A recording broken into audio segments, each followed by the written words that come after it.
Italy? Whiskey? Ah, Italy V! You could never look at my secret. Oh no! Suddenly, I don't leave me!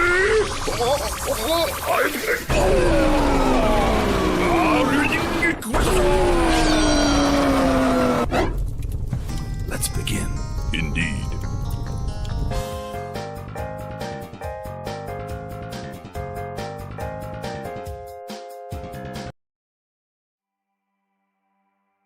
All right. Hello, everyone, and welcome to Honey Badger Radio. My name is Brian, and this is the Fireside Chat. And on this Fireside Chat, we're going to be speaking with Tachyon Blue. I hope that's how you pronounce it. Not really sure. Is that correct? Call me whatever you'd like. Yeah, Tachyon's fine. Tachyon Blue, who is, well, basically, it's kind of a blast from the past, but it seems like it's been re-emerging lately in terms of like a conversation. Is that fair to say? Would you say the Gamergate conversation has sort of resurfaced? To some extent, yes. Actually, I guess. You have my project, of course. You've also got the Airplay documentary that came out recently. I know you interviewed Raymond about that. Yes, I did.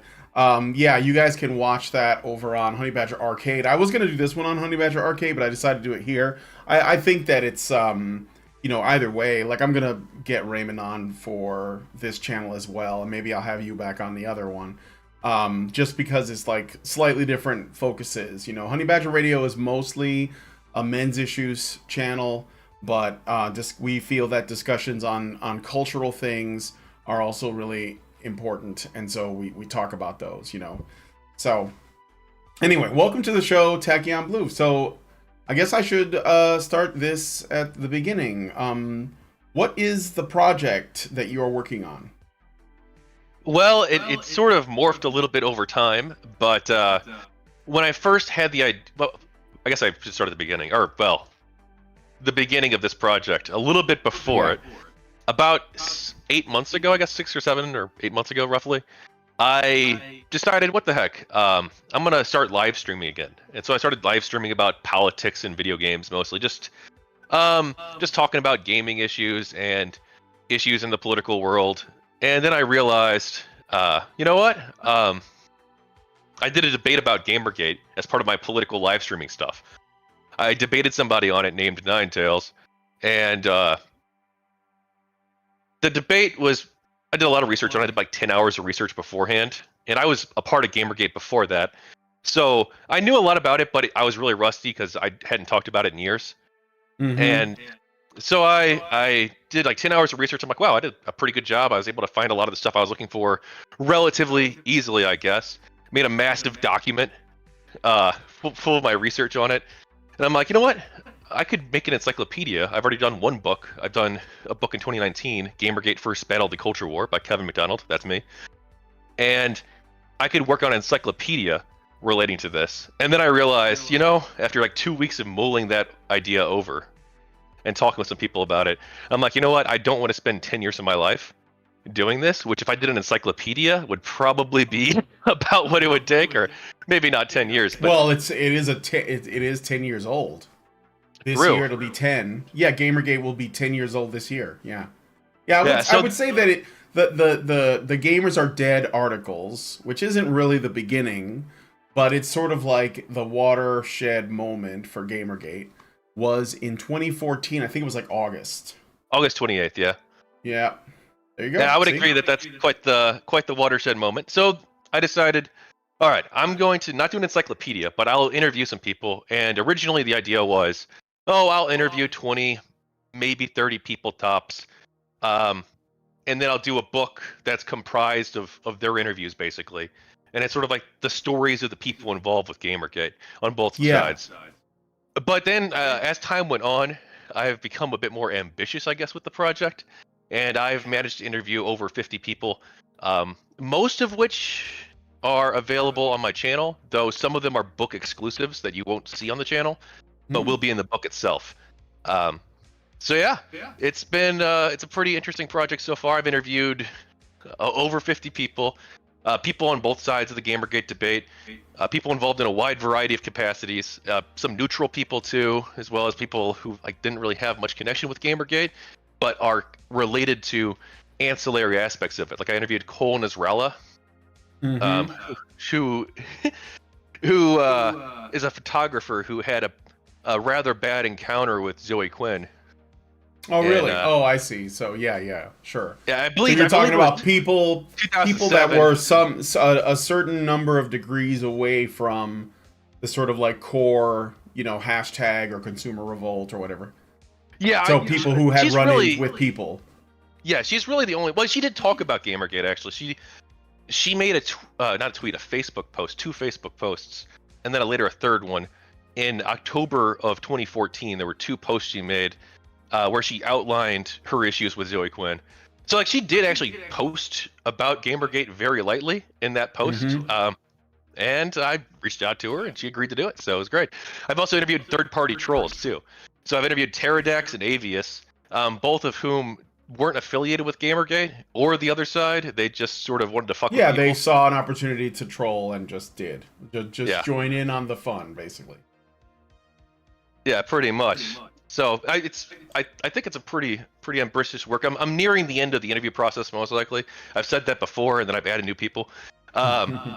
But I think I'm nearing the end of the interview process. I'm almost done transcribing the first interview with Oron Darklord. As I do that, I'm releasing video clips from that interview and from the various other interviews, except for two of the people who didn't give me permission to make clips out of it. But everyone else gave me permission.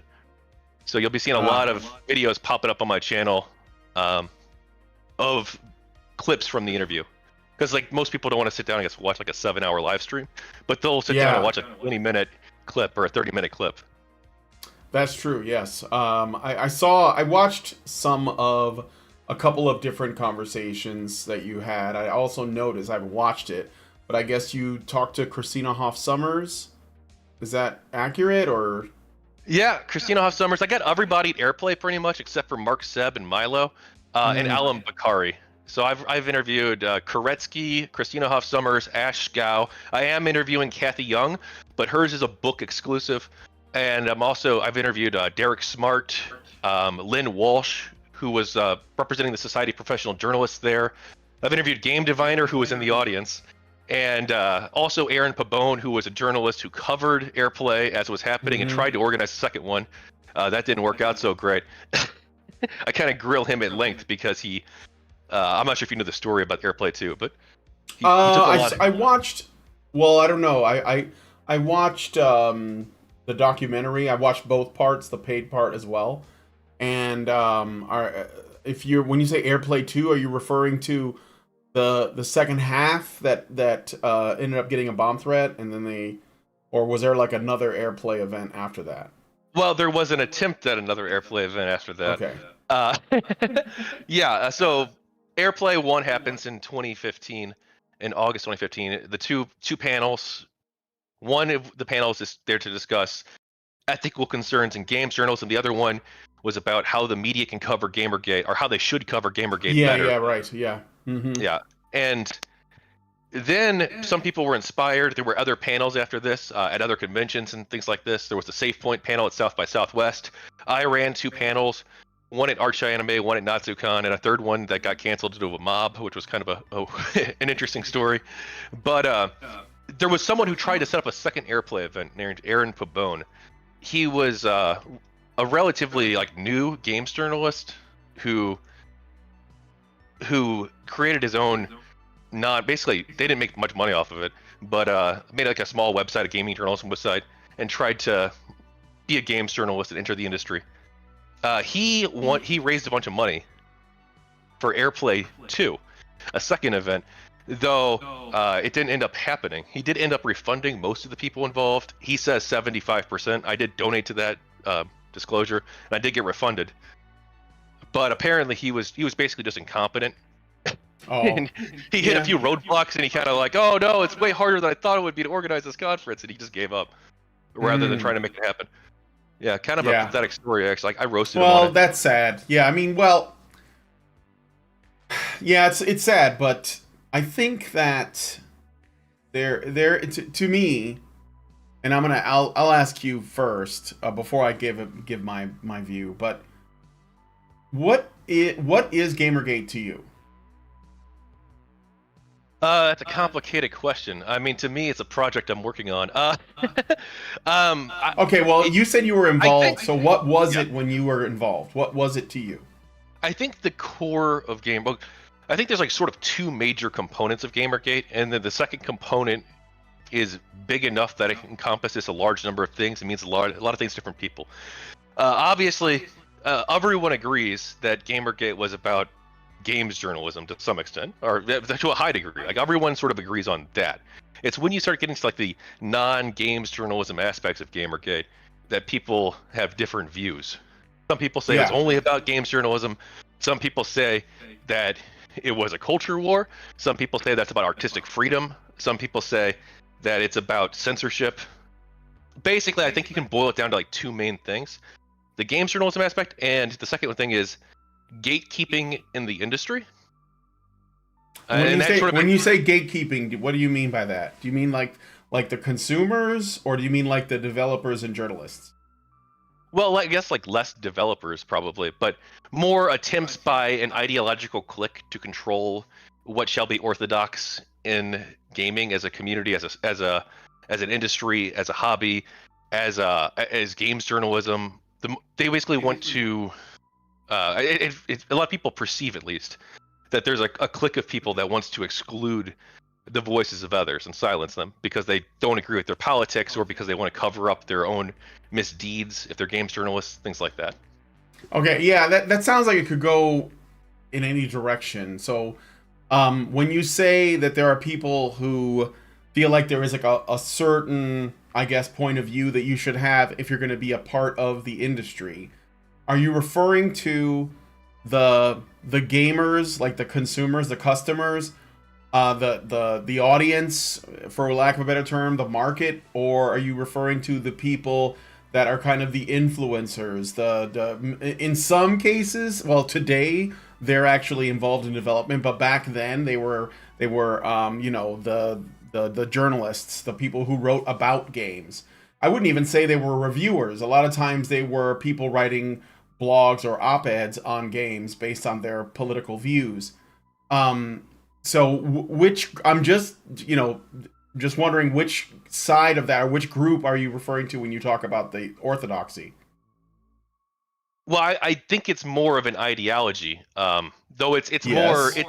it is one that is widespread, or at least used to be, within gaming journalism, especially like certain websites like Kotaku.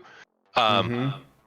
but like it's not exclusive to that. I mean, this ideology exists in other places in society, and it also exists in other areas of like gaming too. Like I'm sure there's individual gaming customers, like gamers, who have bought into this ideology and this mindset, and they might be opposed to Gamergate in certain ways, or trying to gatekeep in certain ways through advocacy of like campaigns like Change the Cover or the Pillars of Eternity controversy, sort of feeling like, okay, these game developers or these comic book artists or whatever it happens to be, they are putting things in their games that we don't like, and we want them to take those things out because Okay. we find them offensive, or we find them problematic, or we think that they're going to cause harm in the real world to some extent. Yeah. So okay. So when I was involved in Gamergate, and one could argue that we, as part of Honey Badger Radio here, because of what we stand for, which are essentially the, you know, we're trying to get men's issues addressed. I know people call us men's rights activists. I don't like the word rights for that. I don't think it is a good enough term, but it's sort of like one that we're forced to adopt because everyone uses it, because it was originally used against us as a slur by feminists. They were trying to suggest that the idea of men's rights is so ridiculous that if they call us men's rights activists, that people would just be dismissive. And most of the people in that space just said, okay, then sure. But I mean, technically, and I'm, you know, just to put out there so people get where I'm coming from, I don't like the word rights for that, except for when it comes to, say, bodily autonomy and circumcision, because I think that circumcision is an abuse of rights, rights of bodily autonomy. But aside from that, it's mostly like political, cultural issues, things like fatherlessness, things like, you know, child custody, divorce courts, and lots of other things. But mostly these are things that can be addressed at a legislative level. The problem is that we know that you, unless you change the culture so that people are more, let's say, willing and compassionate towards the plight of men and boys, then there is no way that laws will change. Because if people don't care, then they're not going to be motivated to change it. You can't simply say it's just, it is the just thing to do, because a lot of people can't see that. So we've been talking about this way before Gamergate started. And when it did, it was just another sort of space where this was happening, because it was a space primarily occupied by men and boys. And so we were like, well, obviously there is some entryism going on. So I think there were two camps, and I saw it. There were two large camps on the side of Gamergate, put it that way. So within Gamergate, there were two camps. There were people who simply wanted the ethical concerns addressed, and that was their primary focus, and that's fine. And then there were people like me that saw that the problems with the ethical concerns were downstream from an ideological problem. So the people who have this lack of ethical behavior, the people who are exploiting, the people who were, getting payola or lying or whatever it was, right? Demonizing gamers. They were not the kind of people you could correct by simply saying this is unethical, because they had a fundamental religious belief that they were on the right side of history, as it were.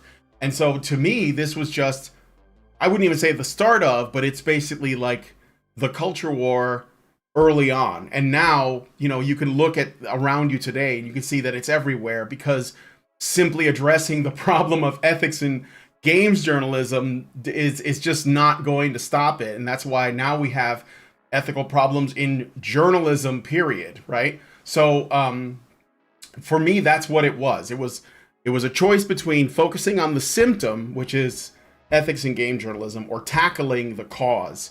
And that was, to me, the ideological problem. And so this is not an easy task, and I would say it's very difficult, but that is my position. And I can only speak for myself, but I think that, like, the other badges would agree with me, that this is a downstream from that initial issue. So this is why I was asking. I just wanted to know where you stood on that and what you think about what my position is. I think it's fine. I agree that there are ideological issues. I'm not sure that they are as intrinsically linked, the ethical issues, that is, as intrinsically linked to this ideology. I think that the gatekeeping stuff very much is, but like when it comes to specifically them being corrupt, or them being friends with one another, or not disclosing that they're getting paid well, not paid, but they're being flown to these boot camps where they're basically wined and dined to promote games. This has sort of been going on for decades. Sure. And that's not like a unique social justice warrior problem, or whatever you want to call it. No, it's not. That's just like a humans plus companies wanting to promote their products problem. Yeah. But I mean, like, we can expose those things as they come. And I think that the consumers generally do. In fact, I think that now that we have, like, there are plenty of people in let's say, the social media space that are making recommendations and doing reviews and whatnot. That's actually and to our advantage. Now, those people, just like any other person, are also corruptible.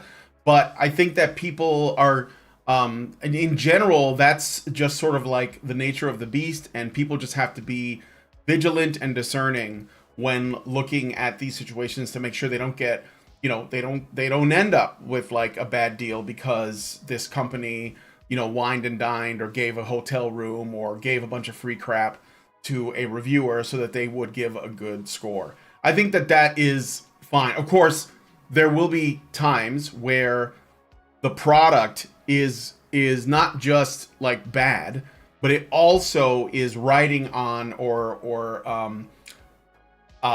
it's trying to sell their product as a kind of ideological thing. Like, for example, let's say the new Saints Row, which I don't play that game, but I understand that they rebooted it and it was trash.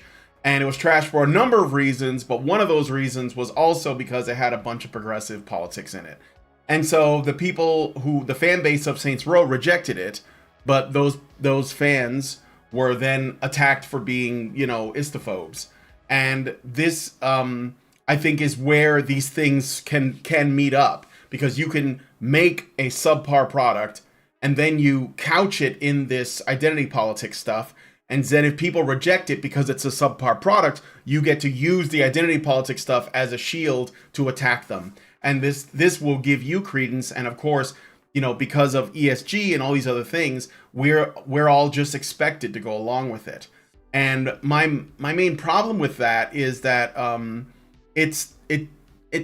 I don't want people to not be able to make whatever game they want, but I do want people to be able to buy whatever game they want. Or any other product for that matter, Yeah, I haven't played the new Saints Row. I can't comment on that specifically. I was aware that there was a controversy surrounding it. Again, like I didn't play it either. I'm just using an example. Yeah, I'm fine with people making whatever games they want. If they want to make a super woke progressive game, more power to you. If you want to make like a conservative Trump game, go right ahead too. I don't care. Let the market decide what's successful and what's not. That's my position. Yeah, for sure. So I guess I was wondering about. Do you think that there is a relationship between Gamergate of yesterday, of 10 years ago, and the current sort of state of our culture today? That's a difficult question to answer, and I don't know. My first book was titled Gamergate: First Battle of the Culture War. Right. And at the time, I believed that.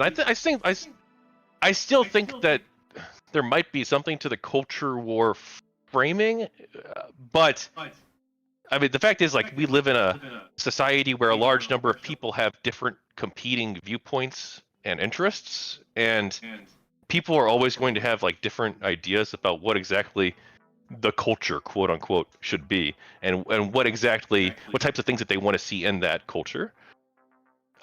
Conservatives, libertarians, woke people, these people, like, maybe the wokeness always as an ideology hasn't always existed necessarily, but it's very well, at least as it exists now, it's very recent. Yeah, as it exists now, yes. But the idea there's going to be some sort of conflict in society between like different groups who have different cultural values. That's probably always going to happen in a free society. Now, as for how Gamergate like specifically relates to it, like Gamergate was, I guess, the first group of people you could say that stood up to these people and was victimized by them on a large scale. And so, because of that, Gamergate probably did influence the culture war, especially in the beginning, to a pretty like moderately sized extent. Where if you were on the side of like freedom of speech, if you were on the side of neutral institutions, and hearing out like a plurality of viewpoints, then you were probably going to be on the pro GG side, or at least like neutral but relatively sympathetic to it. Yeah.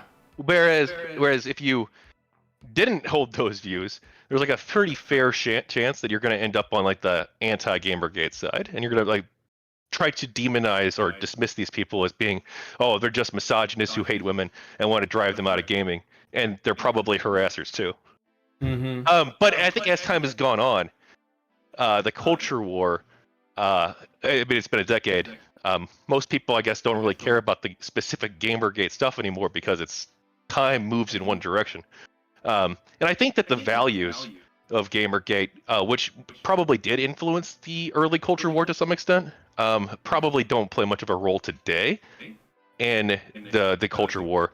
Like if you look at the right today, the culture war is basically, in many ways, it's basically just taken partisan lines. And large numbers of people who don't even know what Gamergate is are engaged in the conversation, and a lot of them on both sides don't really care about Gamergate values, quote unquote, like freedom of speech. They just want speech for their own side. Do you think the right does that? Yeah. Can you give me an example? Yeah. The moral panic, I guess you could say, over books in libraries. You mean like Like the books that the you mean the books that are being read at schools that talk about anal sex and blowjobs and stuff that they don't Yeah, want kids being taught? there are a couple of books like that, yeah, and I'm not a fan of that. But there's also hundreds of books that are being removed from school libraries, and not just school libraries, but public libraries too, actually. And the person who's running for Secretary of State in Missouri, I don't know if they'll win the primary or not, we'll see. But for the Republican side, they literally took library books from the library, and then took a flamethrower and lit them on fire, and said that they're going to burn these woke books from the public library, not even a school library, but from a public library. So it doesn't seem like I would trust the right to be especially pro-free speech. They also, of course, the right today, I think it's probably worth pointing out, did try to stay in power after losing the last election. That didn't work out though, right? And do you think that the Republican Party is the right? In the United States context, I mean, like, I wouldn't say that they're like they encompass the entirety of the right, but I think that they are the political faction, the political party that broadly represents the right in the United States of America. Okay. I don't want to get in because that's sort of like a different topic, but I would suggest that most people that I know that are on the right despise the Republican Party. And it's because they act similar to the Democrat Party. And this is why I asked, because when I hear about like this, so-and-so Republican from this state did this thing, I don't think that right-wingers, people that I know to be right-wingers, agree with any of that stuff. When it comes to the books, the only thing I will say is that I think that they are more concerned about, and I'd have to see what the books are, like the ones that are not sexualizing children and teaching, like there's like woke kindergarten now, and putting queer theory and critical race theory into teaching material, I think is a serious issue, because you're raising a generation of activists that can't add, subtract, or divide, and you can see that by the test scores. And I think that that's a serious problem that needs to be addressed. Now, I don't know that it should be done at the legislative level, because I find that that's not productive, but people should be aware of it. And I think that there are definitely some cases where, in particular, books that are inappropriate for children should not be in schools. In libraries, sure. In bookstores, sure. Whatever. I'm not against that. I'm a free speech absolutist. But I do think that there is some cause for concern when it comes to that. And I still don't see that is anywhere near what the left does. Because I think that there's this thing that people do. Because they want to appear to be the most reasonable, they try to find ways to like balance out the blame so that they look like they're in the middle. And the truth is that there is no center. The left runs most of our institutions. They're in our media, they're in our films, they're in our video games, they're in every hobby, they're in every bit of entertainment, and they are using that to bludgeon everyone into submission. And this comes from the fact that they were taught this way of life, or this perspective, in colleges and universities. So the universities and the education system is creating activists and putting them into the workforce, and those people are influencing everything. It is what's happening. This is not even debatable. This is not a matter of opinion. This is a fact. And the only, even the people in politics that have an R next to their name have the same authoritarian streak that runs through them. And so it doesn't really matter. This is why I said the parties are irrelevant. It comes down to your principles and your values. And I think that this is the reason why a lot of people that would be considered on the right are generally, they don't like the party that's supposed to represent them. And this is also true in other countries. In Canada, the Conservative Party is not like a right-wing party. It is basically like still a kind of center-left party. In the UK, the Tory party is despised, again, by normal British people that just want simple things like closed borders and low taxes and things like this. This is the until the day comes that like the Daily Wire is like a game studio that's producing games that force people to like I don't know kill the gays or something, or convert like trans people or whatever. I'm not going to consider these things two sides. Like it's just not. There is clearly one side that has a tremendous amount of power, and everyone else is just kind of like trying to lay low, and I don't think it's working out. This is why I think the culture war is, it's not even a war really, because, and I'll let you talk. I'm sorry for just going off. Go ahead. It's not even a war really. It's just one-sided. I mean, what do we have here that's like let's look at Hollywood, for example. Now, of course, some of these studios are losing money, but you got like every studio is pushing out like all kinds of progressive stuff. And they're generally, when it comes to franchises, they've really only taken the franchises that were generally populated, funded, supported, and grown by men. Men who spend money on Marvel movies, on Star Wars stuff, on Star Trek stuff, on Lord of the Rings. I mean, like whatever. And I'm not saying women don't get into that, but it's not even close. Like the amount of effort and energy and support and enthusiasm from men that goes into these things, and James Bond, and like I can go on, right? And it's all getting like subverted and torn up from the inside out. And men, even though these like the last Marvel's movie, the Marvels, it was like a record flop, like only made like 40 something million, and still the majority of people that went to watch it were men. So it's specifically targeting that's and it's coming from like overwhelmingly from one side. Now, on the other hand, you got like some studios that are producing, I don't even know if I would call it right-wing content. Just like right-wing content today just means a movie that stars a white guy, like Mission Impossible, right? Or like Top Gun. Is that right-wing? I don't think it is. I think it's just normal. But of course, because it's so skewed, the people in the business, the people that do the reviews, the people that like look at this stuff and talk about this stuff will say, "OMG, look at how what is it, male, pale, and stale this is," and they will treat it like it's a right-wing thing, and it's like, but it's just Top Gun, or it's just Mission Impossible. And when you actually get sort of, I wouldn't even call it right-wing, but I say conservative content or something, you might get like something like Nefarious, which was a movie about a guy who was on death row, and he's like possessed by a demon. It's kind of like a take on the Screw Tape Letters by C.S. Lewis.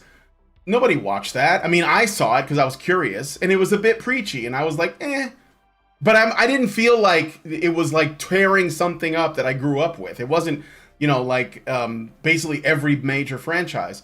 So I don't see this as a tit for tat kind of thing. I just don't think it is.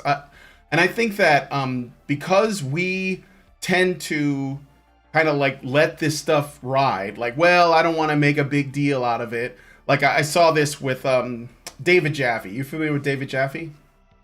The game developer? Yeah, game developer. Yeah, he created God of War and Twisted Metal. So I've interviewed David Jaffe on my channel a couple of times years ago. I was very excited about it because I'm a big fan of those games. I love Twisted Metal. I have nothing but fond memories of playing that with my friends. And I really liked God of War. They were fun action games. And I brought him on because this Gamergate thing was going on. He got kind of swept up in it. He didn't know what it was. And I said, well, let me bring him on my show and I'll explain it to him. And I remember there was an interview he did. It was about God of War 3, I think. And it was on, who was the guy? Was it Ben Kuchera, maybe? Do you remember what I'm talking about? And he the God of War 3 interview with it? I don't God of remember War the specific 3, interview, yeah, no. I think it was. You remember that? Not the specific interview, no. Oh, okay. Well, there was a God of War 3 review, I believe. And there was talk of sexism in the game because... there's a scene in the game where you can bang Aphrodite and like some other like chicks or whatever as Kratos, and then there was also some violence. You can kill like a siren or whatever. But whatever. There was like, it's God of War. It was that, okay? And they were saying that it was really sexist and violent and stuff. I think even the guy Adam Sessler said that. He actually did a whole thing on it, and it was in that documentary too. And David Jaffe didn't. He saw it to him that came from nowhere, because his whole history with games was, you know, he has this kind of like teenage boy mindset. Like, what would be fun for me as a 14-year-old kid? And that was the game. Those were the games he made. He was like, oh, cars shooting missiles at each other, or, you know, be like a Greek warrior and just kill people. And I remember specifically in interviews before when they said, well, what was the inspiration for this? And he said, well, sometimes you have like a long day you have a long day at work, and you come home and you just want to like, you take out, blow off some steam. And so God of War is for that. That's why it was just like rage, right? That's the game. And when this game came out and they did all these criticisms, he was approached, and I think he said that, you know, this is bullshit. I'm not sexist. I don't hate women. I don't like all. He had to defend himself, and I thought it was ridiculous. And so I brought him on the show and we talked about it. And I warned him. I said, they're gonna do this to your game, because even though this whole thing may have started off with people like, you know, Zoe Quinn was making her own little game, Depression Quest. I didn't care about it. You know, had no. It could exist. I don't care.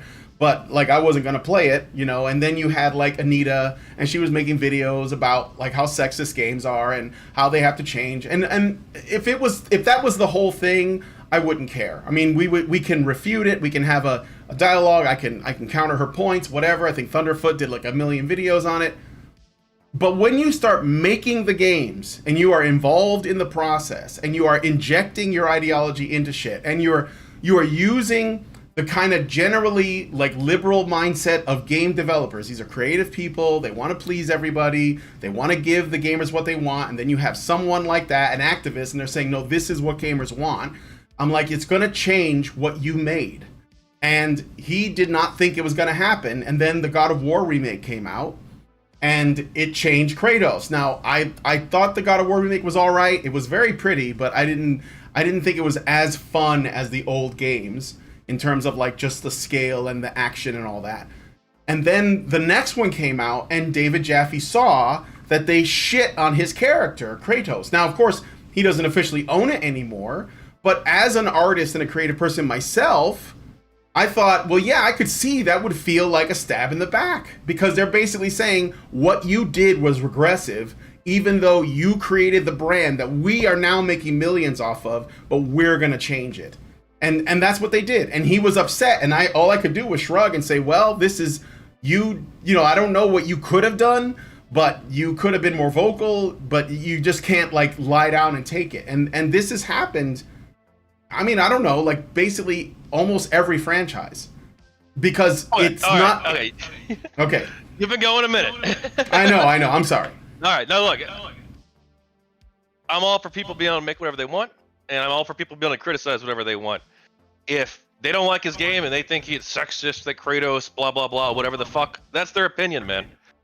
Sure, they can have that opinion. If the game developer wants, I think what they should say, if they don't agree with that viewpoint, they can say, go fuck yourself. And I think people should stand up. I think people should voice their own views and criticize the games journalists if they do stuff like this. Now, when it comes to like ruining franchise, like if you view everything through like the lens of like everything, I guess that would matter in terms of politics, like through the lens of like pop culture, yes, the left does have a lot of significant power, and they're not doing a very good job with it at all in terms of the cultural sphere. I would agree. I criticize that fairly often, I guess. But I don't only care about the political, the culture war in media. I care about our political institutions, and I do think that the right definitely 100% poses. I know you wouldn't, maybe you wouldn't characterize the Republican Party as being the right, but I would. 100% represents a major threat to our democratic institutions, to our Constitution, and to the rule of law. I mean, we have a down the president cities all over the country in 2020. You said that Trump failed. Okay, yeah, he failed, and now he's the Republican nominee again. I didn't say he failed. I didn't say he failed. You said it was unsuccessful. Well, I don't think he intended to do the thing that the media says. But we'll just say that, what do you think he intended to do? I think that he wanted a protest, and I think that you can look at the evidence of that. I don't think he wanted an attack on the Capitol. I think a lot of people believe it, but I don't think that's what he intended. No, it's not just the attack on the Capitol. He planned on declaring victory before any votes were even cast.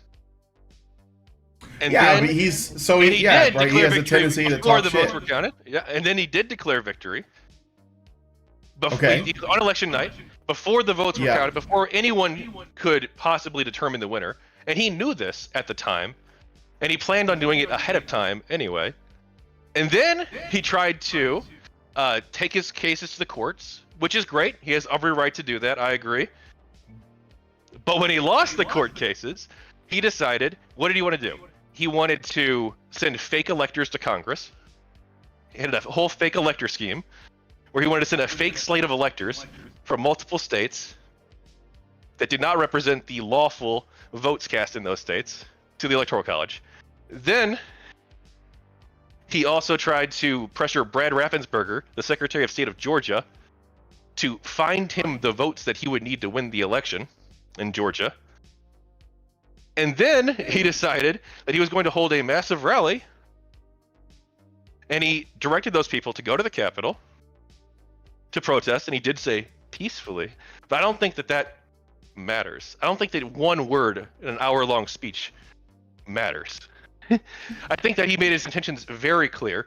He told them that they were taking their country from them, to fight like hell, and then when they do attack the Capitol and they do get inside of the Capitol, he does nothing for 2.5 hours. He watches television and he calls members of Congress and tells them that he wants them to throw out, he wants them to delay the Electoral College vote.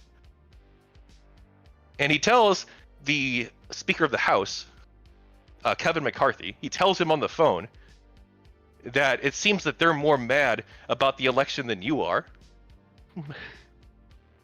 And then finally, after being pressured by multiple people, he finally calls in the National Guard, which was his responsibility to do hours ago. Because it looked like his whole plot had failed.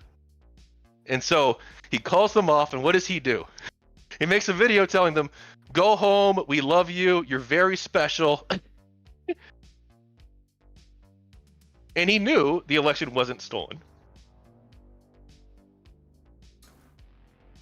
I didn't want to really make this about Trump. I think that it's because I didn't really. It's important to outline, though. Like you say that the left and the right aren't identical. They're not identical. Like the left is bad in cultural ways because they make movies that you don't like. Like I think that's a bit different though than engaging in anti-democratic let me ask you this. If you believe that someone with an R next to their name, a Republican, represents the right, then do you also believe that someone with a D next to their name, a Democrat, represents the left? In the political context, yes. Like that doesn't mean that they represent like everybody. Yeah, that means that they don't represent like every single person who's on the left or on the right. We live in a two-party system, a first past the post system. Sure. But broadly speaking, in terms of American politics, yes. Okay. So I just wanted to know. So I'm not gonna go, because I think we're losing too much time on this Trump thing, but all I will say is the culture is very important. It affects politics down the line, as it were. And I think that it's not just the left makes movies I don't like. It's that they spread propaganda through the media, through movies, through music, through video games, in order to shape the minds of young people and adults. And I think it has dangerous implications if the other side is not heard. For example, I'll speak as a men's issues advocate. As a men's issues advocate, we are never given a platform. We are ignored, we are dismissed. And when we can't be ignored, what the media will do is it will find the absolute worst examples of anything that is remotely related to us, such as Andrew Tate, for example, and they make him the poster boy of us because they want us dismissed. And they use that as a weapon to say, look, this is what the red pill is, or this is what men's rights activists are. And it has tremendous power because we still are not heard. And because of that, there are record high suicides, in particular in white men. Straight white men have the highest rates, like 8 times higher than black people, 4 times higher than women. And nobody cares because that's not convenient, because we have to constantly paint women as victims. I'm saying that because this is a very important, it's not related to Gamergate, but it is a sort of an explanation of how the media affects our perception of reality. I used to live in Chicago when I was growing. I was born there. I was born and raised in Chicago, Illinois. I lived there up until 2020. And in 2020, there were the George Floyd riots. The George Floyd riots happened because the media lied. And they lied intentionally. And what happened was cities were burned to the ground. Police were retiring left and right, or they were fired. And I have a video on my channel that goes through the truth of what happened, and you can watch it or not. I've lost friends over this. I don't care anymore. I'm just saying this is what happened, and the damage is irreversible. And my wife and I had to flee the city because of how much chaos there was. Now, I'm not asking for sympathy, and I'm not saying this to play the victim. I'm just showing you the consequences of lies the media has told. If Gamergate is about ethics in games journalism, then it is part of a much larger and much more important and impactful conversation about journalism in general. And this is the reason why I think that so many people are doing work independently, because they can't, it's all just paid for, it's establishment crap. And I think that, this is the thing that I think that people are missing. And I don't care what your politics are. I'm going to presume that we all want to live in a safe, prosperous, and secure society. And I think there are people who live here that genuinely don't. And, that's it. I mean, I'm just saying, like, that's where I'm coming from. I'm just telling you what my experience is. All right, I don't think that people should be smearing men's rights activists either. I think that they actually have gotten like a bit of a bad reputation because of basically lies about them, because they were excluded from the Overton window. And I've spoken out, not like regularly, but like at various points throughout my life in defense of their freedom of speech, including at Calgary Expo. Yeah. So yeah, I agree that there is an exclusion of the Overton. There's a shrinking of the Overton window that's excluding certain groups, large numbers of people, large swaths of the country, essentially. And one of the groups that was attacked early on was the men's rights group. Now, when it comes to riots, yeah, obviously I support peaceful protests. I don't support people rioting, a basic position basically that everyone probably holds. But you say that, I gotta ask. George Floyd, the people protested because of lies? What do you mean by lies about George Floyd's case specifically?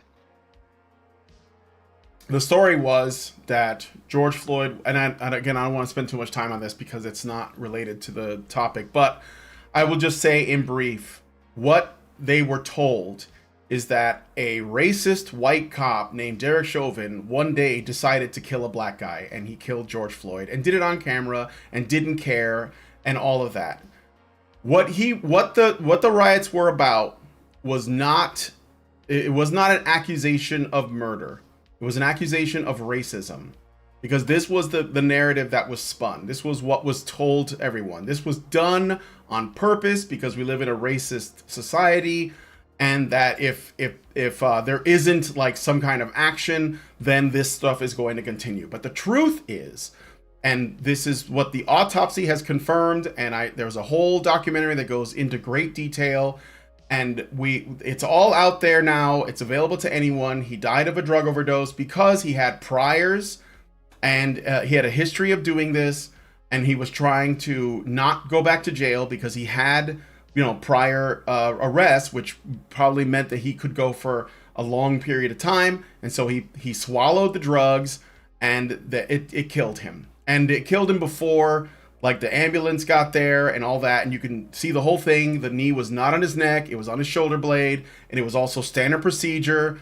And the fact is that the commissioner and the politicians, the guy Keith Emerson, I think his name is. I forget his name, but he's like the people, the politicians and the police commissioner, the mayor, etc., the governor and the DA, they all just threw the cops under the bus. And then, as a result of that, there was this massive push for defunding the police in all these major cities, and they did. And now, if you look, the major cities' crime is through the roof. People are shutting down businesses, large businesses, family businesses, doesn't matter. All the cities are basically turning into food deserts, Chicago included. And there's been no anyone coming forward saying, you know what, we were wrong. That didn't happen. And so it's only gotten worse. What else happened? Derek Chauvin did go to jail because the jury, they just flat out, convicted him. They wouldn't hear a bunch of the different evidence at all. They just threw him in jail, and he got stabbed like 22 times. He might die there. We don't know. And it's all for this. It was all for political reasons. And so, I know this is not a popular thing. Hang on. Go ahead. All right. I don't know all the specifics of the George case. I'm not gonna even try to remotely approach this. Yeah. He was found guilty. Yes, sure. Yeah. That doesn't mean he's guilty. And also, this idea though that it's because the media wanted to make this all about race, and like there obviously was a very big push for the racial component, and also push for police reform in general, and a large number of different things. And like most of the peaceful protests were peaceful too. And there were riots, like no one's denying that, but like trying to frame it all in this no weird way. I will agree that most of them were peaceful, because I lived in Chicago. I saw them during the day. There were moms out with their kids picketing and walking around the block. I knew they were not completely informed, but I weren't afraid that they were going to burn down a Target. But at night, then you got like the rioting and the burning and the looting. And so, yes, it's true that the majority of them were peaceful, but that's irrelevant because the ones that weren't were extremely violent and destructive. And so they created food deserts. And that's the truth. Like in Chicago, where I grew up, there are parts of the city that I lived in, the neighborhoods I was in, that never recovered from riots after Martin Luther King was assassinated. Like they're still run down, and they're just like, the only businesses that are still standing are businesses run by Middle Eastern immigrants and Korean immigrants that are willing to like build a business there. And so and it's all like liquor stores and beauty supply places. And I'm not making a joke. It's the truth. That's what's left. So I think that ultimately I would suggest that you watch the video on my channel with the whole documentary, but I feel like we're going off on a major tangent. We are off of Gamergate. But this is about journalism, though. Too, so. This is about the broader problem with journalism. That's what I'm saying. Gamergate's not unrelated. This whole thing, everything that's happened since 2014, all of the stuff in the news, all the stuff, the election, everything, it's all downstream from that. There's no separating these things. The people that are part of the Fellowship or the Fandom Menace or Comicsgate or Metalgate, it's all the same. It's all the same problems. It's all progressives involved, and they're just tearing everything apart. I mean, I spoke to a girl who was like my brother's girlfriend when the riot started, and I asked her, what is your goal? And she was like, oh, we're gonna burn it all down. And I was like, why? And she was like, well, because something new will. Cause she didn't even know. It was just like, I'm just gonna be the revolutionary and burn it all down. And I was like, well, me and my wife gotta leave. I can't stay here because that's ridiculous. Like there's just rage, and that's all that's been happening. So I think it is related because we're talking about the media, like the damage that they did. And the only reason why I think gamers stood up was because we were spurgy enough to want to know what the hell is going on. I mean, gamers are generally very passive, socially liberal people, and I still consider myself socially liberal. But, clearly, you'd have to have a pretty low opinion of your fellow man or your fellow gamer if you believe the stuff the media tells you. So what do you want people to do? Well, for one, what I think we have to move the Overton window back to something that actually reflects reality. I think right now it's moved so far away, and it's done so in a very short amount of time too. I mean, look at gender, for example. When we started doing Gamergate in 2014, the concept of neo-pronouns was very fringe, although we knew about it. And we thought, well, this is, there's no scientific basis for any of this stuff. And now it's basically, it's everywhere. It's normalized. Neo-pronouns are? I don't know if that's true. I think that a lot of people normalize it. And the fact that it's being taught in schools, and I'm talking like very young ages. Neo-pronouns are? Neo-pronouns, yeah. But just the whole like queer theory stuff is, like, queer theory goes back to like the 60s, Paulo Freire, who was like trying to bring it into schools, but it goes like before that, like John Money and Kinsey, but it made its way. So like normally the way these things work, and it all does kind of come from feminism, that's the truth of it, but the way this works is you get like a mainstream thing, like say, I don't know, the suffrage movement. And then within the mainstream thing, you have like a fringe aspect that might be more like the second wave, which is sort of like the Gloria Steinem feminism. And that might have like some queer theory in it, like how people can choose to be lesbians, like women can choose to be lesbians, right?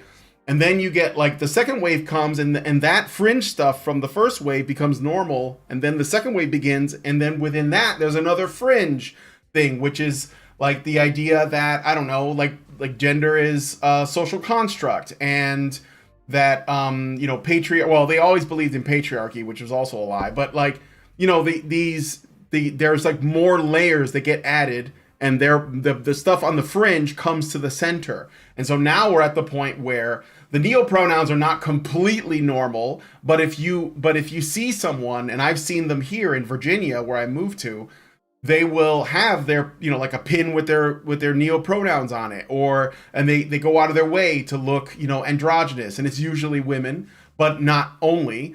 And I think that, yeah, it is like, and it happened really, really fast. And I think that one of the reasons why it takes off, because it's definitely stepped up in the speed at which this stuff is being adopted.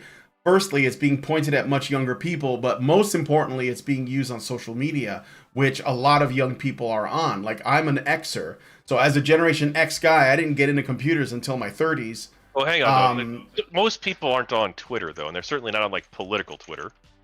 No, but I'm talking about TikTok, though. The young people are all over TikTok. Like, I did substitute teaching a couple of years ago, and especially girls, they're always on TikTok and Instagram too, for some reason. And there's a lot of stuff on there. There's a lot of people pushing gender ideology on kids. And this is only possible, by the way, because there are no fathers. They're pushed out of the home. And when you take a father out of the home, then the child becomes vulnerable. And there's plenty of data to support that as well. But again, it points to what I think is the most important thing, which is the media, the journalists, they're not telling the truth. They are activists. They are pushing a message, and that bleeds out into every corner of our culture. And, I mean, you can not like Trump if you want, but I don't think the scale is even close. I mean, the guy got attacked for 4 years, like constantly. So there was. If he's too thin-skinned, he can't handle being attacked as president of the United States. He probably shouldn't. Yeah, sure. That's got to be it. But well, I mean, he probably shouldn't try to coup the government just because his ego can't handle that he lost. I see.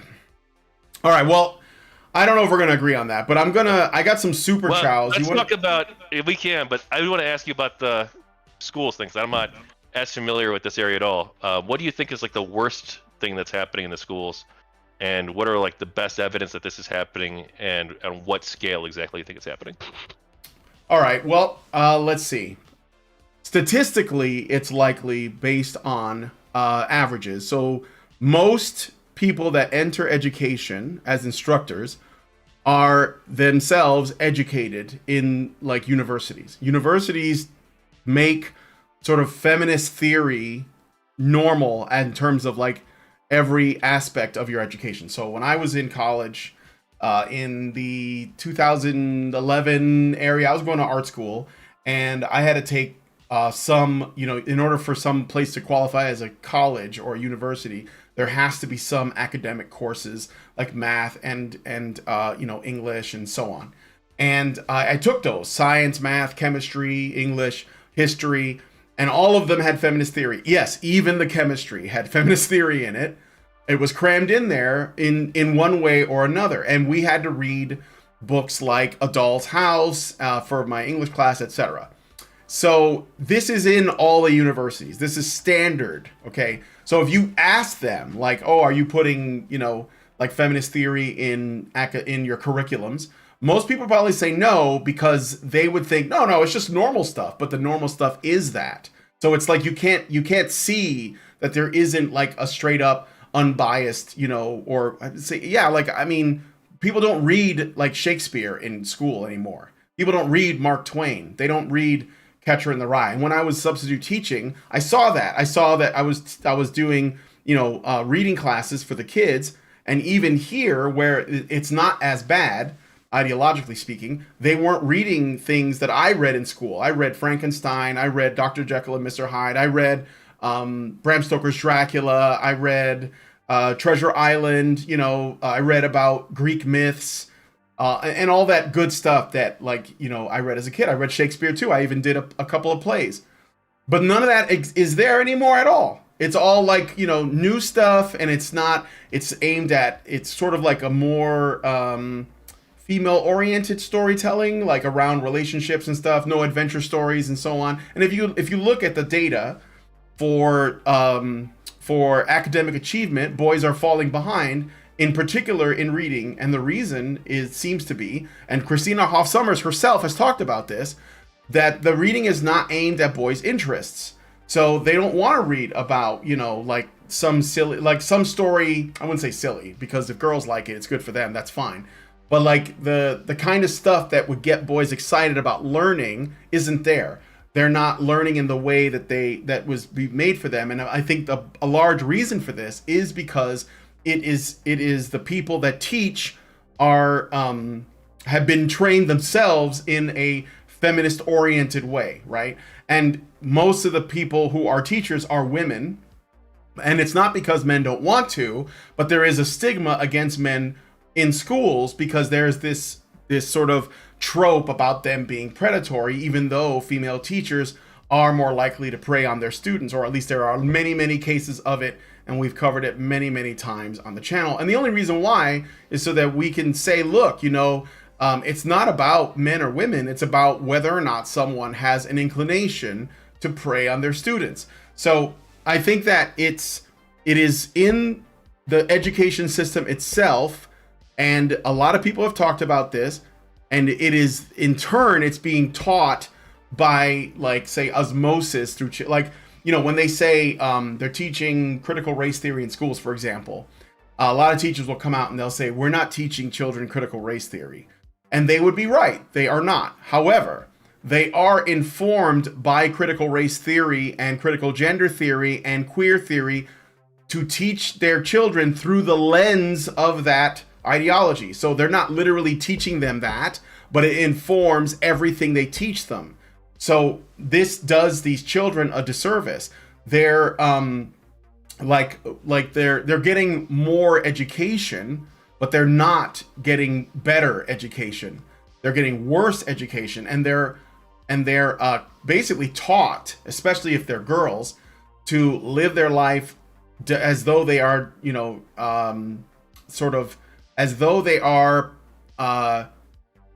downtrodden, and that they have to, you know, they have to constantly fight the system, as it were, and they make them into little revolutionaries. So, and again, like I said, a lot of people talked about it. Vivek Ramaswamy has talked about it. Christina Hoff Sommers has talked about it. Jordan B. Peterson has talked about it. A lot of people. So this isn't like something that I think, James Lindsay has talked about it a lot. He's done a whole series of videos where he's dug really deep into this topic. And so, yeah, these are the ways that it is harmful. It is not giving these kids an education, at least not like one they can actually use. And they're not learning how to think. They're learning what to think, if that makes sense. Okay, so that's a good answer. Thank you. That's a lot of information. So I do think that there is an issue with boys falling behind in schools, and I don't know how we solve that. And I'm open to a wide variety of different perspectives. And maybe part of it is we've talked that about we do it. need to take into account that boys and girls do learn differently on average, and maybe having more of these action-oriented stories or adventure stories. Maybe that is some way to encourage boys to read more. I haven't looked at like the studies on this and like how effective putting a comic book, or not necessarily a comic book, but like well, any sort of boys, action I book learned to read front really of a well comic because I book read comics. will Yeah, encourage I them to think read comic more, books are really good for boys. Yeah, they could be. I haven't looked into it super deep. I mean, not modern comic books, but like the old ones. So, Yeah. but what are so you said that most of the teachers are this is the root problem, right? In your view, is that most of the teachers are educated in universities, and that these universities, they make every aspect of their education, or every aspect of their education is touched to some extent, by feminist theory. Yes. And that they're putting. I just want to make sure I understand your view, and then I want to explore that a little bit more. I know that we only had super chats too. So they're putting bad stuff that you think is harmful to boys at least, and probably society at large. I think it's bad for girls too. Okay, more bad for girls too. Inside of these fields in the education system and universities, and they're presenting these things as normal. So they themselves don't even necessarily think of it as being from an ideological viewpoint. Right. What are the things that they are passing off as normal when they're not, in your view? Patriarchy theory, white supremacy, communist theories of various types, queer theory, which they've actually been very inconsistent on. Like, for example, for many years, as somebody, again, I grew up in the 80s and 90s. I was born in 1973. I saw it change. I didn't really pay attention to it at first, but I as far as queer theory, for example, they used to say that, you should not have an ill opinion of people who are homosexual, whether they are lesbians or men, because they're born that way. It's like, they can't be helped. It's like in what do they call it? An immutable trait, right? And I was like, yeah, that's fine. Like, my uncle's gay, whatever. Like, I was fine with that.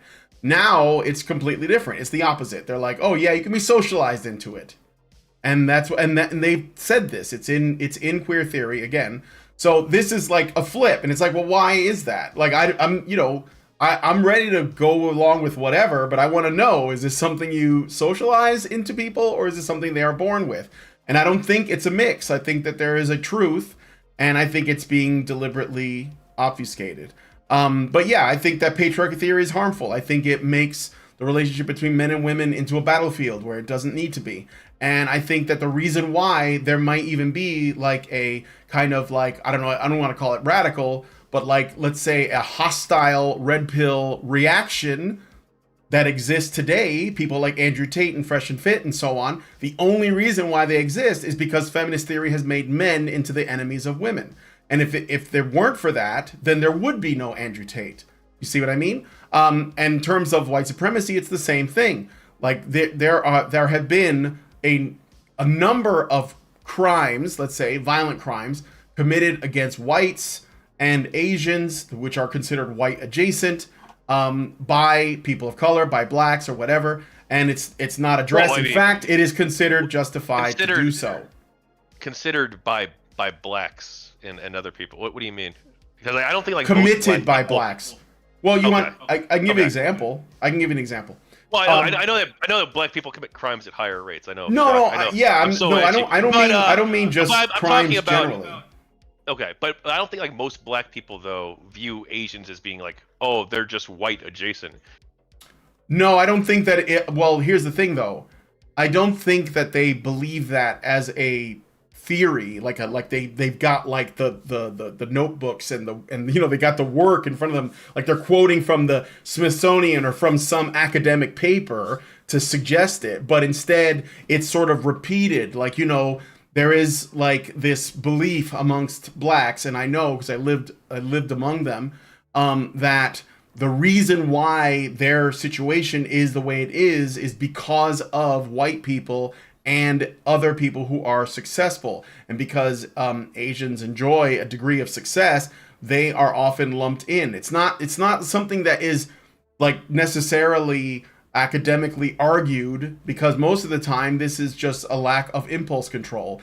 And I'm not even saying it's a majority of blacks or even like a significant minority. I don't know how many it is, but I do know that when you have these like videos of like an old Chinese man minding his own business and a guy just knocks him out, and you see several videos of that happening to old or Asian men and women, and it's always black people doing it, you have to ask yourself, pattern recognition suggests there's a reason why. And when you look into it, you realize that they're not in a category that is considered protected, right? And even when this was happening, remember it was happening at a high rate, like a few years ago. They were making the media called it anti-Asian hate crimes, and they were blaming white people for it, even though whites didn't do it. They were literally not saying what was actually happening because they had to maintain their narrative. I don't disagree on that. Yeah. So when they're presenting patriarchy, white supremacy, queer theory, I think you said a fourth thing too. In the schools, like general sort of like communist Marxist theories. Communist like, Marxist about like basically if someone else is, it's basically criticizing capitalism. Okay, and so when they're putting these things inside of, like, let's say, an unrelated field, not like you're learning about political science and you're learning about communism or even economics, and you're learning about it as like one aspect or one school of thought, presented among many others as being different philosophical schools. Yeah. But when they're presenting it in like a engineering or, like you said, chemistry, right? When they present it in chemistry, what ways are these ideas seeping into the chemistry in ways that the people who are teaching it don't even necessarily recognize? Yeah, I can give you a couple of examples. So when I took chemistry class, they don't do it. Okay, so they don't do it through the curriculum itself, but they do it around the curriculum. So maybe you're getting like you're talking with your professor, and the professor's like putting together an assignment, and then maybe they will tell you like an anecdotal story that has to do with the assignment. And in that story, they will make they'll make a comment that relates to this theory. And I don't think this is, just to be clear, I don't think this is conscious. I don't think they're like, today I'm going to bring this up. I think that they have already been ideologically captured, and their reality reflects this, and they're spreading it. So it's more like a parasitic effect of like being taught in the education system. So my chemistry teacher, who was a woman, who had like two PhDs, I think is what she told us, she was talking about how hard it was for her to get her education or to like get a job as a woman. And she made sure to drive this home every couple of weeks with a story. And I was wondering what was the point of any of that, because she was clearly doing okay. She was a professor at a university, right? So, but again, what does this do to the girls that are listening? Well, it puts in their mind, oh, well, this is going to be hard for me because I don't even have a degree. And this woman with 2 PhDs is telling me that it was really hard for her. So this is how this stuff spreads, right? And again, I don't think it's on purpose. I mean, I think that people just think their experiences are, their reality is what they have like sort of written for themselves. Another example of this is I had a male professor in a ethics of science class. Ethics of science is not science. It is a discussion around the ethics of science. Like, for example, is it ethical to upload your brain into a computer or to clone yourself, right? But we could have been talking about those things. How ethical is it to make clones of animals or to make artificial food, or whatever? That would have been a really interesting and engaging topic. But he wanted to talk about abortion.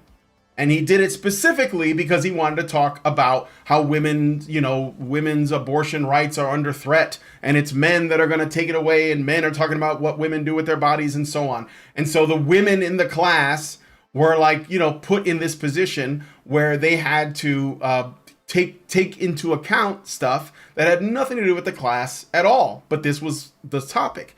And I spoke up in that class because they turned into a conversation about other things like, I'll say grape culture. I think you know what that really means, though. Grape culture. And I said that, and there was a girl in that class that was recalling, basically freaking out about this and kind of getting a little bit hysterical in the classroom because she was so afraid of men. And I was like, lady, you don't have anything to worry about. And I explained to her, because she was like, well, I would want to walk home late at night. And, she was really young, so I get it. She probably isn't even from there. But I said, look, every day when you come to class, how many men do you pass? How many men do you see at your bus stop? How many men do you run into on the train? How many men do you run into when you walk down in downtown Chicago on your way to the building where the class is at? How many of those men have done anything to you at all? None, right? So what do you think the odds are? Like this is just putting it in perspective. And the teacher got upset with me and told me that I hated women because I was trying to calm her down. So I think that, and these are just like anecdotes, just my personal experience, what I've seen. But I do think this happens every day, all the time. And you see it. And it results in a lot of problems, maybe on the individual level. And what I would like, just going back to your other question about what should change, I just want people to tell the truth. I just want the conversation to open up. This is all I've ever wanted from the moment I started doing this show, was for us to, open up the dialogue. Like I could be wrong about everything that I've said for the past 10 years. I could be wrong, but I would like people to talk to me about it, and let's get to the truth. That's all I want, is to get to the truth. Yeah. Well, hey, thanks for explaining your view on the education stuff. I always like to hear different perspectives. So. All right. Yeah, and I think we already said, like, boys, they learn a different way. And I'd like that to be tabled. I'd like boys to learn the way that they learn. Let's let them, realize their potential. All right. Now, before I cucked your super chat. Yeah. Wait, I don't have any super chats. I think. I thought you said you had a super chat. I'm sorry. No. We have super chows. Super chows. They get sent directly to us in our Discord. Oh. Because Google takes like half or more of the super chats. So sometimes people send super chats too, but we didn't get any today. What were we gonna say? Hello? Well, yeah, we can take it wherever you'd like to go. If you want to do the super chow, or if you want to. Where are you going to go? Oh, I'm going to do the Super Chows, and then we're going to go into the patron show and hang out there for about a half hour or so. Is that cool? Okay. Yeah. All right. Richard Bier gave us 3 Super Chows. Let me put a feeding badger up on the screen there. Thank you, Richard. And he gives us $5, and this was at 7 o'clock, so this was like almost an hour ago. He says, maybe the product sucks because the focus is on the identity politics instead of the foundation of the product. The game Pong would be absolute trash if the identity ideologues were to become the critical mass of the development team. Imagine Breakout or Super Breakout having endless meetings and arguments over the proper color scheme of the blocks that you would have to be clearing with the ball and paddle, or the proper color of the ball and paddles.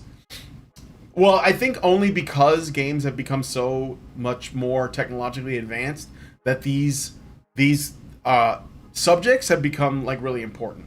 And again, to say before about the woke video games thing, I don't care if developers make woke video games. But if I don't want to buy it, that's my business, right? So that's it. Like, there's a game coming out called Stellar Blade. Have you heard about this game, Tachyon? I have. Everyone who plays it is going to be a sexist monster. So yeah, so that's what I'm saying. So I'm looking forward to it naturally. I don't care if Stellar Blade, like, if they hate it, that's fine. But if they try to ban it, or if they try to like say that we shouldn't play it, or they demonize people for it, I'm gonna take an issue with that. Like, you want to play, what's the new Fable game with your like weird, diverse, ugly woman character? Go ahead, you can play it. You want to play Spider-Man 2 with like ugly ass Mary Jane in it, you go ahead. I don't care. I don't care. Maybe it's a good game. Hey, that's fine. I'll never know because I'm not going to play it. That's all. I mean, it's just the market the way it always was, Like, I mean, we can talk about it without even having to discuss whether or not it's istophobic. In like even like in the old days, like some people liked Mega Man, some people liked Contra, some people liked fucking Castlevania. Nobody said you're a bad person for liking or not liking that. That never happened. Anyway, thank you, Richard. Richard BR gives another $5 and says, the people who are causing these students to have such low proficiency in math and reading are going to be in prime positions to exploit these students, as they won't realize that they are being taken advantage of from a wage standpoint or inability to advance their careers without a functioning grasp of certain basic skills. The frightening thing is that there will be a number of these uneducated people working in care facilities contributing to elderly abuse or higher numbers of preventable deaths. Yeah, I don't think that they're preparing these young people for adulthood. I mean, I don't know like why this is a bad idea or a good idea, but there you go. And then he gives us another $5 and he says, question for Tachyon Blue. Was January 6th worse than September 11th? Worse. I don't know if I'd say like worse. I don't know if you can like really compare them. Not necessarily analogous. I'd say that Donald Trump on January 6th, for the first time in American history, had tried to prevent the peaceful transfer of power in the United States. And that's a pretty serious problem. It's a different kind of problem than an external threat like terrorism. It's a problem where you have a lawmaker who is essentially trying to usurp additional powers and use extra legal means to remain in office. It's a different kind of threat. Possibly more dangerous, actually. Because at least with 9/11, I don't think that the United States of America as an entity or a constitution or our system of government was necessarily at that much risk on 9/11. All right. Whereas I do think that our system of government is at risk now. All right, sounds good. Thank you for all the super chows, Richard. And hey, when you talk, are you getting like an echo from me? Because I see my thing lighting up, but I'm not seeing that over here on my Discord. Or not Discord. I don't hear. It's not an echo, but there is like you have a fan running or something. There's like a slight. It's the air conditioner. The air conditioner. Yeah. Okay. Yeah, I can't control it. This is like a climate controlled building. And sometimes it just comes on because Lindsay sets the AC. So Harry Pierce says yes, you are echoing. Oh, I'm sorry. I don't. I'm sorry, guys. All right. So I guess that's it. So let me ask you this last thing about the book. What is it called, and when do you plan on releasing it? And are you still doing more interviews? So I am still doing more interviews, and actually, shoot, I could just let me grab my phone real quick. It was charging. The book doesn't have a title yet, or well, it has one in my head. But I haven't told anyone yet because, people are going to copyright troll me. The second I say the name, someone's going to immediately file a copy. I mean, not the second, but like it could happen. But I do. Well, if you have a title, then don't. Yeah, I'm not going to say. Yeah, if you want to keep it secret, that's okay. But and is it going to be available for print, or is it just like a PDF, or what? Oh yeah. Well, that's the plan at least. I'm going to try and find a publisher. If not, I can self-publish, but it's going to be huge. Yeah. So I don't know. Well, maybe a series. Maybe like instead of like one really big book, maybe you have like a little set. Well, yeah, like the Encyclopedia Britannicas, right? Where it's like you have like a series of like 5 big books that each contains like, let's say, like 15 interviews or something, right?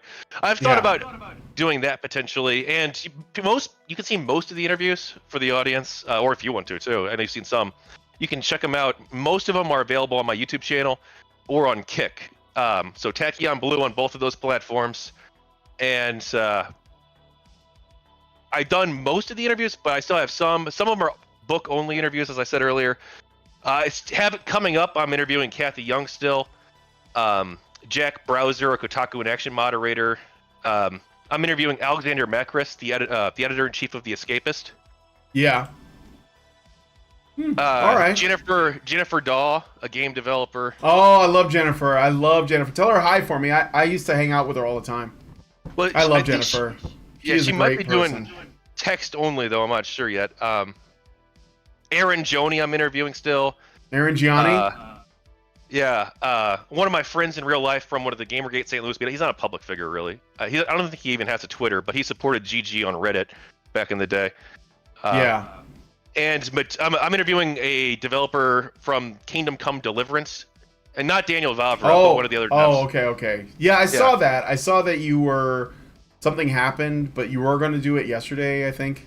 Yeah. So he I don't know if he wants to. He told me privately what happened. I don't know if he had public.